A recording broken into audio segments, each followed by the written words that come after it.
Serial ये रिश्ता क्या कहलाता है में बहुत बड़ा ट्विस्ट आ चुका है। अरमान ने दे दिया है अभीरा को डाइवोर्स और अभीरा का हो गया है रो रो कर बुरा हाल। अरमान अपनी मां को जेल जाता देखने के बाद अभीरा को अपनी जिंदगी में वापस लाने का कोई इरादा नहीं रखता है। ये वही अरमान है जो कुछ दिनों पहले तक अभीरा को मनाने के लिए कोई भी हद पार करने को तैयार था और अब इसने खुद ही अभीरा और अपने रिश्ते पर गिव अप कर दिया है और उसने पडार हाउस जाकर अभीरा को थमा दिए हैं डाइवोर्स पेपर्स। 2 मिनट के लिए तो अभीरा को समझ नहीं आता कि ये हुआ क्या है।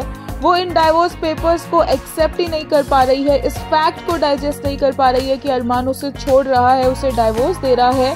और जैसे उसे रियलाइजेशन होता है वो बोलती है कि सारी उसकी गलती है, ये सब कुछ उसी की वजह से हुआ है। उसने खुद अपने हाथों से अपनी खुशियों का गला घोटा है, उसने खुद अपने आप इस रिश्ते को खत्म किया है और इसी वजह से अरमान उसे डाइवोर्स दे गया है। अरमान के साथ रहना वो डिजर्व नहीं करती है क्योंकि वो इतनी बुरी है। और ये सब बोलते हुए अभीरा खुद को थप्पड़ मारना स्टार्ट कर देती है और मनीष गोयनका, अभीरा और बाकी सब उसे इस हालत में देखकर बहुत ज्यादा घबरा जाते हैं और शॉक्ड रह जाते हैं कि अभीरा पर अरमान का कितना इम्पैक्ट है और कैसे अभीरा अपनी लाइफ अरमान के बिना इमेजिन भी नहीं कर सकती है। रो रो कर अभीरा का बुरा हाल हो जाता है, लेकिन बाद में स्वर्णा अभीरा को समझाती है कि क्या वो ऐसे ही अपने और अरमान के रिश्ते पर गिव अप कर देगी। अभी तक हमने देखा था कि अरमान अभीरा और अपने रिश्ते की डोर को पकड़े हुए था, लेकिन अब बारी अभीरा की है।